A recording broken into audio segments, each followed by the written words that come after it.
Hello दोस्तों, कैसे हो आप लोग। उम्मीद है आप सब अच्छे होंगे। तो दोस्तों, आपकी वीडियो में हम लोग करने वाले हैं एमएजी 10 यूनिट नंबर 2 में से एक इंपॉर्टेंट क्वेश्चन। तो इससे पहले मैं यूनिट नंबर 1 के 4 क्वेश्चंस को अपलोड कर चुकी हूँ। आप लोग जा सकते हो उन वीडियोस को देख सकते हो, उसके बाद फिर इस वीडियो को कंटिन्यू कर सकते हो। तो जैसे कि फ्रेंड्स, मैंने आपको बताया है कि हम एमएजी 10 को इस तरह से करेंगे कि यूनिट के एंड में जो भी क्वेश्चंस हैं उनके नोट्स प्रिपेयर करके उनको हम डिस्कस करेंगे, क्योंकि इन्हीं में से आपको जो क्वेश्चंस पूछे जा सकते हैं और अगर आप इन क्वेश्चंस को कर लेते हो अच्छे से, तो फिर आपको जो यूनिट है वो भी अच्छे से अंडरस्टैंड हो जाएगा। यूनिट नंबर 2 में से मैं 10 क्वेश्चन प्रिपेयर करे हैं, बट आज के लिए मैं एक क्वेश्चन को अपलोड करूँगी। इसके बाद मैं एक-एक करके सब क्वेश्चंस को डिस्कस करते हुए जो है वो अपलोड कर दूँगी, जैसे-जैसे मुझे समय मिलेगा। तो फ्रेंड्स, आपको करना क्या है, बस आपने एक पेन कॉपी लेनी है, मेरी चैनल पे जाना है, वीडियोज़ को देखना है, पॉज़ करना है और अपने हाथों से नोट्स प्रिपेयर करने हैं। अगर आपको आप वीडियोज़ को सुनना चाहते हो तो भी अच्छी बात है, नहीं सुनना चाहते तो आप इसको रीड कर सकते हो और अपने हाथों से नोट्स प्रिपेयर कर सकते हो। और जब खुद लिखोगे आप, तो इससे फिर आपको काफ़ी जो पॉइंट्स है वो याद रहेंगे। और मैंने पूरा अच्छे से प्रिपेयर करने की कोशिश करी है। और आपको मेरी वीडियोस कैसी लगती हैं, आप बिल्कुल कमेंट कर सकते हो और मेरे चैनल को सब्सक्राइब कर सकते हो। स्टार्ट करते हैं बिना कोई टाइम वेस्ट किए हुए। तो दोस्तों, इसमें हमने क्या बताना है, इसमें जो फर्स्ट क्वेश्चन आपको पूछा गया है, इसमें पूछा गया है कि जब अभी इंग्लिश स्टडीज़ इंडिया में इंट्रोड्यूस नहीं हुई थी, या फिर हम कह सकते हैं कि जो इंग्लिश एजुकेशन इंडिया में अभी इंट्रोड्यूस नहीं हुई थी, तो उससे पहले जो इंडिया का एजुकेशन सिस्टम था वो किस तरह का था, ये इसमें हम लोगों ने बताना है। तो जैसे कि हमें आइडिया है कि जब जो पुराने समय में जो एजुकेशन दी जाती थी, तो वो बिल्कुल ट्रेडिशनल सिस्टम था। एजुकेशन सिस्टम यहाँ पे बिल्कुल ट्रेडिशनल था। और यहाँ पे किस तरह की एजुकेशन दी जाती थी, मतलब इनफॉर्मल एजुकेशन थी। इनफॉर्मल एजुकेशन का मतलब है कि बच्चों को स्कूल्स में नहीं भेजा जाता था, बल्कि घरों में ही उनको शिक्षित किया जाता था। और जहाँ पे जो शिक्षा पे अधिकार था वो ज़्यादातर जो उच्च जाति के लोग थे, जैसे ब्राह्मण लोग थे, उनका था। उनके बच्चे ज़्यादातर पाठशालाज़ और गुरुकुल्स में पढ़ा करते थे। अगर मैं हिंदू जो धर्म की बात करूँ, तो यहाँ पे जो लड़कियाँ थी उनको स्कूल्स में नहीं भेजा जाता था। और अगर हम मदरसास की बात करें, तो मदरसास में जो ये मुस्लिम लोगों के स्कूल्स हुआ करते थे, तो यहाँ पे भी धार्मिक शिक्षा दी जाती थी। और जो धार्मिक शिक्षा अ, और यहाँ पे कुरान वगैरह ये चीज़ें पढ़ाई जाती थी। और ऐसे और बात करें, अगर प्रैक्टिकल सब्जेक्ट कौन-कौन से पढ़ाए जाते थे इस समय, तो एस्ट्रोनॉमी और मैथमेटिक्स जो प्रैक्टिकल सब्जेक्ट थे ये भी पढ़ाए जाते थे, लेकिन ज़्यादातर जो है वो एंशिएंट टेक्स्ट की नॉलेज बच्चों को प्रोवाइड की जाती थी। यहाँ पे हम देखते हैं पाठशालाज़ और गुरुकुल्स क्या हैं। तो पाठशालाज़, जैसे आजकल हमारे जो ऑर्डिनरी स्कूल्स हैं उनको पाठशाला कहा जाता था पुराने समय में। और गुरुकुल्स क्या हैं, जैसे आजकल हमारे जो नवोदय विद्यालय हो गए, मतलब जो बोर्डिंग स्कूल्स हैं, जहाँ और भी बहुत सारे ऐसे बोर्डिंग स्कूल्स हैं, आर्मी में भी कुछ बोर्डिंग स्कूल्स हैं। तो इन बोर्डिंग स्कूल्स में क्या होता है कि मतलब बच्चे वहाँ पे रहते हैं, वहीं पे शिक्षा हासिल करते हैं, वहीं पे उनके गुरु होते हैं। और जब उनकी शिक्षा कंप्लीट हो जाती है तो अपने घरों में वो वापस जाते हैं। तो पुराने समय में भी गुरुकुल इसी तरह के स्कूल हुआ करते थे। यहाँ पे जो बच्चे वहाँ पे शिक्षा हासिल करते थे, गुरु की सेवा करते थे, वहीं पे रहते थे। और जैसे ही उनकी शिक्षा कंप्लीट होती थी, वो अपने घरों में वापस चले जाते थे। तो ये हो गया पाठशाला और गुरुकुल जो पुराने समय में हुआ करते थे, जबकि इंग्लिश स्टडीज़ जो है वो इंडिया में इंट्रोड्यूस नहीं हुई थी उससे पहले। मदरसास, जैसे कि मैंने बताया कि मुस्लिम्स के ये स्कूल्स हुआ करते थे, वो मुस्लिम बच्चे जो है वो वहाँ पे अपनी धार्मिक शिक्षा हासिल करते थे। तो ये एक ट्रेडिशनल सिस्टम था एजुकेशन का, और बिल्कुल इनफॉर्मल सिस्टम था। फॉर्मल एजुकेशन नहीं दी जाती थी। फॉर्मल और इनफॉर्मल एजुकेशन में क्या डिफरेंस होता है फ्रेंड्स?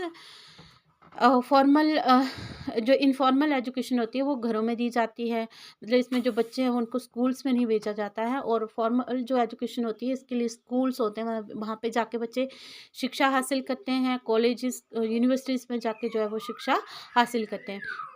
तो फ्रेंड्स, यहाँ पे मैंने कुछ जो डिफ़िकल्ट वर्ड्स के मीनिंग भी आपको क्लियर करवाए हुए हैं। अगर बीच में ऐसे वर्ड्स आते हैं तो आपके लिए ईज़ी हो जाएगा। जैसे थियोलॉजी, थियोलॉजी क्या होता है, जहाँ पे हम गॉड की स्टडी करते हैं, या जो रिलीजियस बिलीफ और जो भी हम नेचर के बारे में स्टडी करते हैं। कहने का मतलब है कि यहाँ पे हम यूनिवर्स को स्टडी कर रहे हैं, लेकिन रिलीजियस पर्सपेक्टिव से उसको स्टडी करते हैं। तो इन शॉर्ट अगर मैं कहूँ तो थियोलॉजी क्या होता है, जो भी हम भगवान के बारे में स्टडी करते हैं उसी को थियोलॉजी कहते हैं।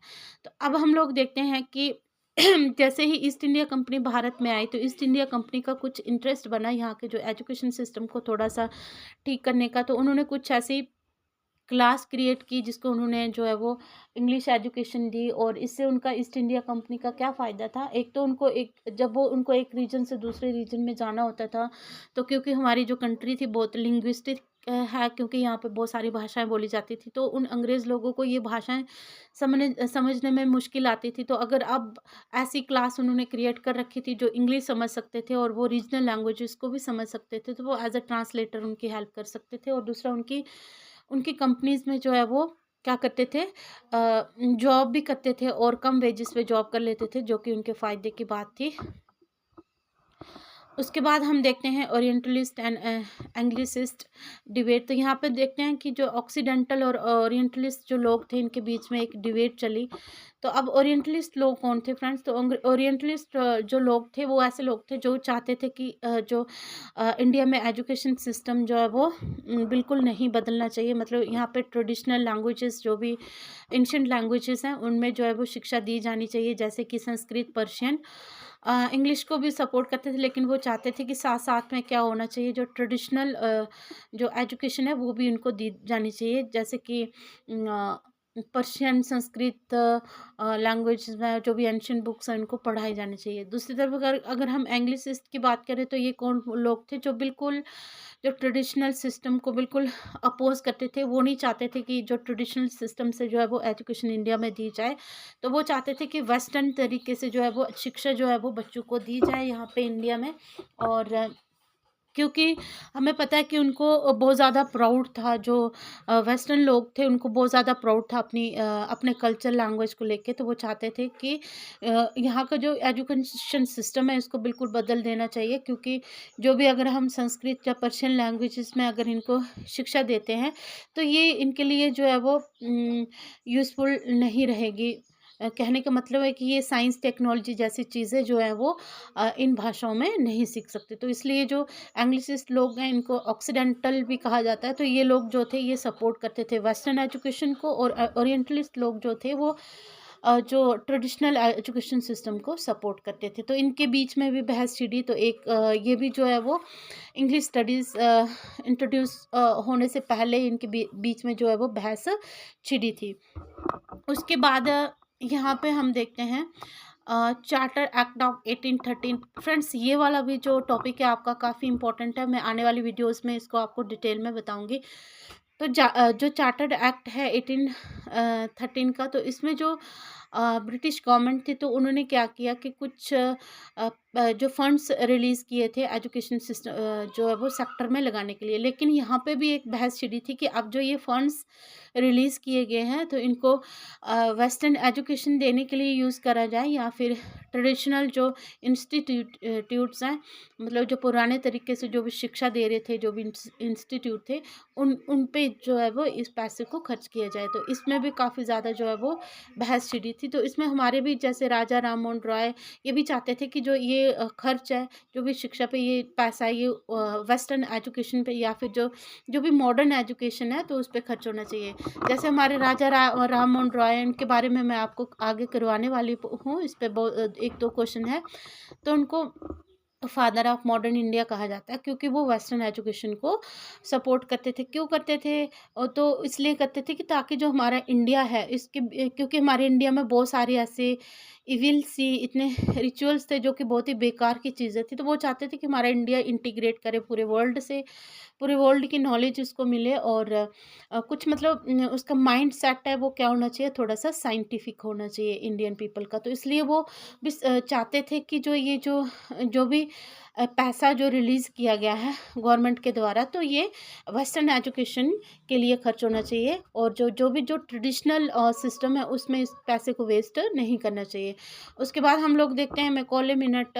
तो मैकॉले मिनट बहुत इंपॉर्टेंट है, इसको मैं आपको पीछे भी डिस्कस कर चुकी हूँ फ्रेंड्स। और जितने भी मैकॉले से रिलेटेड आपको पॉइंट्स हैं उनको याद रखना है। और मैकॉले पे आपको किसी भी तरह का क्वेश्चन है और आपको जो भी पॉइंट्स हैं आप बिल्कुल उनमें डाल सकते हो। तो जैसे कि जो मैकॉले मिनट है ये 1835 में इंट्रोड्यूस किया गया था। तो मैकॉले मिनट क्या है, ये एक बहुत ही फेमस डॉक्यूमेंट है हमारी जो एजुकेशन सिस्टम है इसकी हिस्ट्री में जब माना जाता है कि जो इसी मिनट के बाद, इसी जो प्रस्ताव के बाद जो है वो जब इसको मंजूरी मिली, तो इसके बाद जो है इंग्लिश एजुकेशन इंडिया में इंट्रोड्यूस हुई। तो मैकॉले मिनट भी बहुत इंपॉर्टेंट है, इसको याद रखना है, और चार्टर एक्ट ऑफ 1813 इसको भी आप लोगों ने याद रखना है। अब हम लोग देखते हैं जो मिशनरी लोग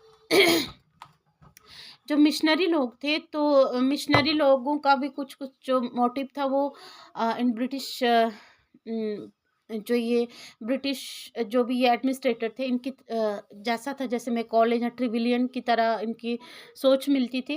लेकिन मिशनरीज और इनके बीच में थोड़ा सा ये फ़र्क था, ट्रिविलियन और मैकॉले में ये डिफरेंस था कि जो मिशनरी लोग थे वो इंग्लिश एजुकेशन को तो प्रमोट करना चाहते थे, उसके साथ साथ वो अपने धर्म को यहाँ पे प्रमोट कर रहे थे। वो चाहते थे कि ज़्यादा से ज़्यादा जो यहाँ के जो इंडियन पीपल है वो उनके धर्म को अपना लें। कहने का मतलब है कि वो मतलब उनका ज़्यादा जो फोकस था अपने अपने धर्म को फैलाने का था, स्प्रेड करने का था, और लोगों को कन्वर्ट करने का था। और साथ साथ में जो है वो एजुकेशन सिस्टम भी वो एजुकेशन सिस्टम में भी क्या कर रहे थे, वो सुधार कर रहे थे। वो भी चाहते थे कि वेस्टर्न स्टाइल में जो है वो एजुकेशन दी जानी चाहिए। लेकिन इनका जो एक प्लस पॉइंट यही आता है कि वो साथ साथ में जो है वो किसको प्रमोट कर रहे थे, अ, अपने अपने मतलब जो उनका रिलीजन था उसी को स्प्रेड करना चाहते थे। डिक्लाइन ऑफ ट्रेडिशनल सिस्टम, यहाँ पे हम देखते हैं कि जैसे ही अब बहस छिड़ गई कि जहाँ पे जो है वो इंडिया क्या होना चाहिए, एजुकेशन सिस्टम में थोड़ा सुधार होना चाहिए। तो यहाँ पे जो भी ट्रेडिशनल सिस्टम था उसको जो है वो उसका धीरे धीरे जो है वो पतन होने लगा। Foundation for modern education system, तो हम लोग देखते हैं कि यहाँ पे जो ऑक्सीडेंटल और ओरिएंटलिस्ट के बीच में जो बहस छिड़ी, और जो भी हमारे सोशल रिफॉर्मर थे, जब उन्होंने भी बहुत चिंतन किया, बहुत सोचा इंडिया के बारे में, तो यहाँ पे एक फाउंडेशन बन गई। मतलब जैसे ही जो इंग्लिश इंट्रोड्यूस होने की बात जो है वो हुई या इंट्रोड्यूस करी गई, तो एक जो है वो मॉडर्न इंडिया की फाउंडेशन यहाँ पे हो गई। मतलब यहाँ पे अब जैसे ही इंग्लिश एजुकेशन इंट्रोड्यूस हुई, बहुत सारे लोग सीखने लगे और वर्ल्ड के साथ जो है वो कनेक्ट होने लगे। तो फ्रेंड्स के साथ आप लोग कंक्लूजन को ऐड कर सकते हो।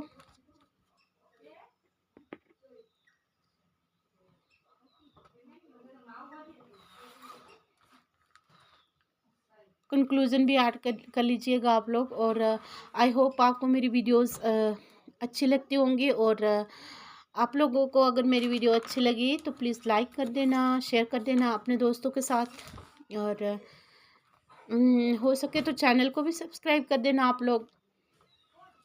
खूब से आप लोग तैयारी कीजिए अपने एग्ज़ाम की, क्योंकि आपके जो एग्ज़ाम्स हैं अभी बहुत ही नज़दीक हैं। तो आप लोग बिल्कुल तैयारी कीजिए। और जिन बच्चों को ये MEG 10 समझने में मुश्किल आ रही है तो आप लोग कमेंट कीजिए। और अगर यूनिट को डिस्कस करना है तो आप लोग वो भी कमेंट कर सकते हो। लेकिन जो भी मैंने क्वेश्चंस प्रिपेयर कर रखे हैं इसी में से आपको क्वेश्चंस पूछे जाएंगे, और इनको अगर अच्छे से आप पॉइंट्स को करते हो तो यूनिट आपको खुद ब खुद क्लियर हो जाएगा। क्यों हो जाएगा फ्रेंड्स? क्योंकि मैंने इसी यूनिट में से जो है वो पॉइंट्स ले रखे हैं, और आपको इसको अंडरस्टैंड करने में कोई मुश्किल नहीं आएगी। Thank you very much. Bye bye.